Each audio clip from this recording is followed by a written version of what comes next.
कुरैश के काफले में एक आदमी बुलाने को भेजा, और इस वक्त ये लोग तिजारत के लिए मुल्क शाम गए हुए थे, और ये वो जमाना था जब रसूलुल्लाह सल्लल्लाहु अलैहि वसल्लम ने कुरैश और अबू सुफियान से एक वक्ती अहद क्या हुआ था। जब अबू सुफियान और दूसरे लोग हरकल के पास एलिया पहुंचे, जहां हरकल ने दरबार तलब क्या था, उसके गर्द रूम के बड़े बड़े लोग उलमा वज़राओं उमरा बैठे हुए थे। हरकल ने उनको और अपने तर्जुमान को बुलवाया, फिर उनसे पूछा कि तुम में से कौन शख्स मुद्दाई रिसालत का ज्यादा करीबी अजीज है। अबू सुफियान कहते हैं कि मैं बोल उठा कि मैं उसका सबसे ज्यादा करीबी रिश्तेदार हूं। ये सुनकर हरकुल ने हुक्म दिया कि इस अबू सुफियान को मेरे करीब लाकर बैठाओ और उसके साथियों को उसकी पीठ के पीछे बैठा दो। फिर अपने तर्जमान से कहा कि इन लोगों से कह दो कि मैं अबू सुफियान से उस शख्स यानी मोहम्मद के हालात पूछता हूं।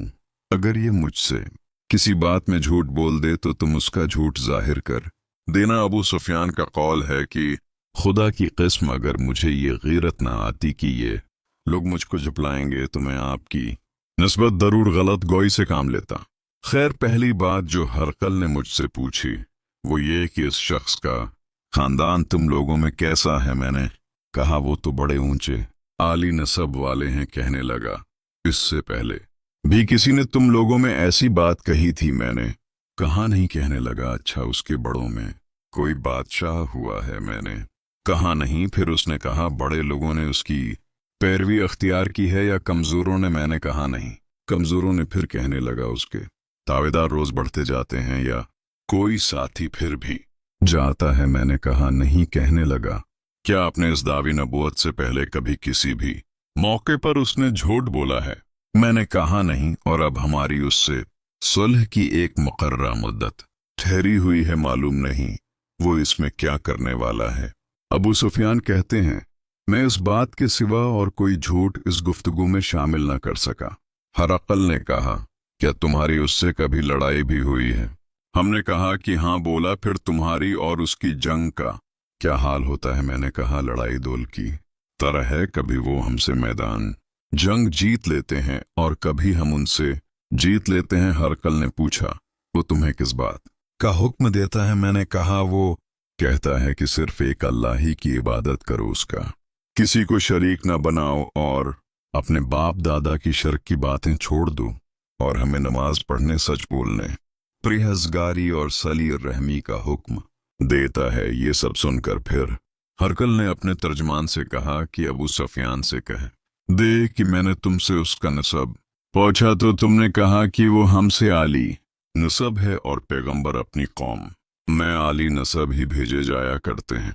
मैंने तुमसे पूछा कि दावी नबूत की ये बात तुम्हारे अंदर उससे पहले किसी और ने भी कही थी तो तुमने जवाब दिया कि नहीं। तब मैंने अपने दिल में कहा कि अगर ये बात उससे पहले किसी और ने कही होती तो मैं समझता कि उस शख्स ने भी उसी बात की तकलीद की है जो पहले कही जा चुकी है। मैंने तुमसे पूछा कि उसके बड़ों में कोई बादशाह भी गुजरा है तो तुमने कहा कि नहीं। तो मैंने दिल में कहा कि उनके बुजुर्गों में से कोई बादशाह हुआ होगा तो कह दूंगा कि वो शख्स इस बहाने अपने आबाओ अजदाद की बादशाहत और उनका मुल्क दोबारा हासिल करना चाहता है। और मैंने तुमसे पूछा कि इस बात के कहने यानी पैगंबरी का दावी करने से पहले तुमने कभी उसको द्रोग गोई का इल्जाम लगाया है। तुमने कहा कि नहीं। तो मैंने समझ लिया कि जो शख्स आदमियों के साथ द्रोग गोई से बच्चे वो अल्लाह के बारे में कैसे झूठी बात कह सकता है। और मैंने तुमसे पूछा कि बड़े लोग उसके पैरों होते हैं या कमजोर आदमी। तुमने कहा कमजोरों ने उसकी इत्तिबा की है तो दरअसल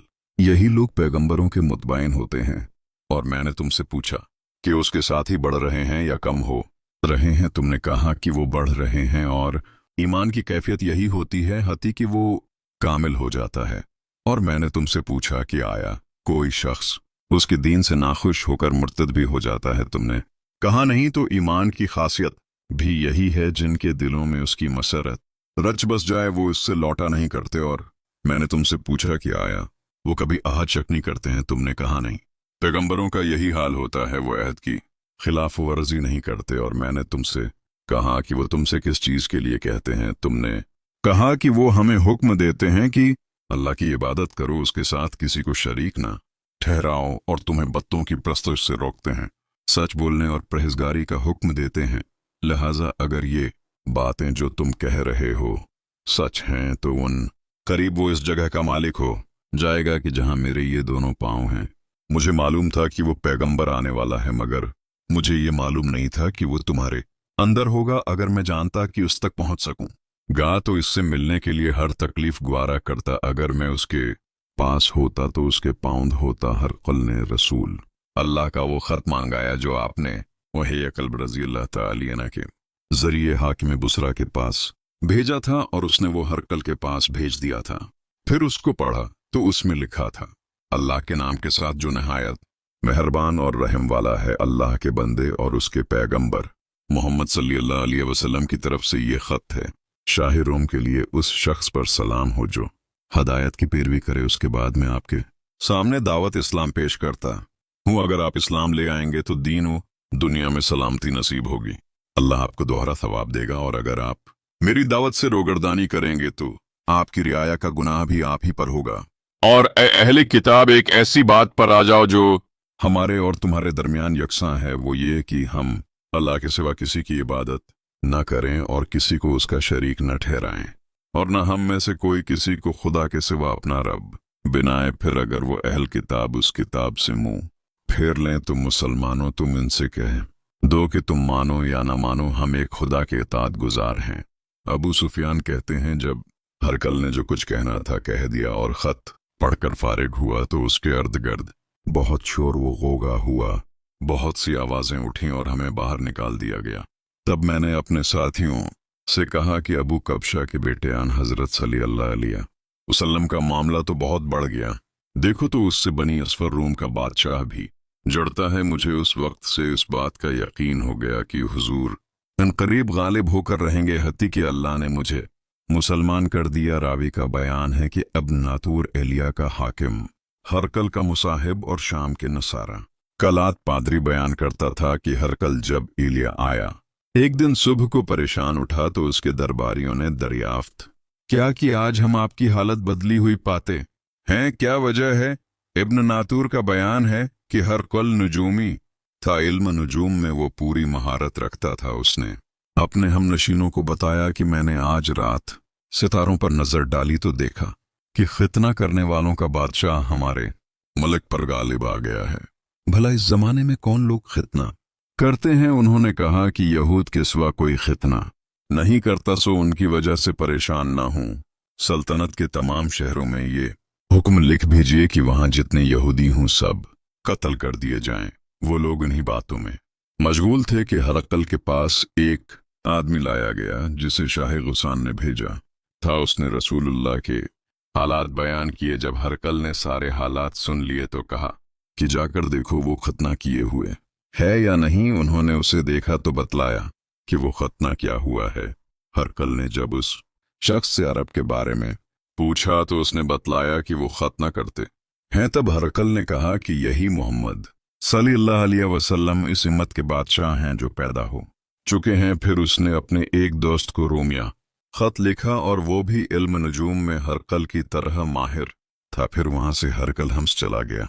अभी हमस से निकला नहीं था कि उसके दोस्त का खत उसके जवाब में आ गया। उसकी राय भी हुजूर के ज़ुहूर के बारे में हरकल के मुआफिक थी कि मोहम्मद वाकई पैगंबर हैं। उसके बाद हरकल ने रोम के बड़े आदमियों को अपने हम्स के महल में तलब किया और उसके हुक्म से महल के दरवाजे बंद कर लिए गए। फिर वो अपने खास महल से बाहर आया और कहा, ए रोम वालों, क्या हदायत और कामयाबी में कुछ हिस्सा तुम्हारे लिए भी है। अगर तुम अपनी सल्तनत की बका चाहते हो तो फिर उस नबी की बियत कर लो और मुसलमान हो जाओ। ये सुनना था कि फिर लोग वहशी गुधों की तरह दरवाजों की तरफ दौड़े, मगर उन्हें बन पाया। आखिर जब हरगल ने उस बात से उन की ये नफरत देखी और उनके ऐमान लाने से मायूस हो गया तो कहने लगा कि उन लोगों को मेरे पास लाओ। जब वो दोबारा आए तो उसने कहा, मैंने जो बात कही थी उसे तुम्हारी दीनी पख्तगी की आजमाइश मकसूद थी, सब वो मैंने देख ली। तब ये बात सुनकर वो सब के सब उसके सामने सजदे में गिर पड़े और उससे खुश हो गए। बलाखिर हरकल की आखिरी हालत यही रही। सही बुखारी हदीस नंबर 7।